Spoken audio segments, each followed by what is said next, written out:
আসসালামু আলাইকুম বন্ধুরা। আজকে আমার বাগানের নতুন সদস্য হবে ব্ল্যাক লিলি। বাজার থেকে আসার সময় মাত্র 40 টাকা দিয়ে আমি ব্ল্যাক লিলির গাছটি পেয়েছি। আমার তো আবার গাছের প্রতি দারুণ নেশা, তাই নিয়েই নিলাম।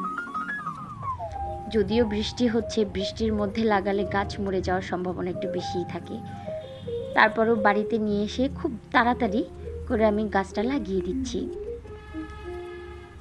তোমরা দেখতেই পাচ্ছ গাছটি লাগানো প্রায় হয়ে গেছে। এই গাছে যখন ফুল ফুটবে অবশ্যই তোমাদের আমি ফুলটার ভিডিও করে দেখাবো। তোমরাও যদি আমার মতো গাছপ্রেমী হও তাহলে তোমরাও তোমাদের বারান্দায় বাগান বানিয়ে ফেলতে পারো। ভিডিওটি ভালো লাগলে অবশ্যই আমার চ্যানেলটি সাবস্ক্রাইব করে রেখো। ধন্যবাদ সবাইকে।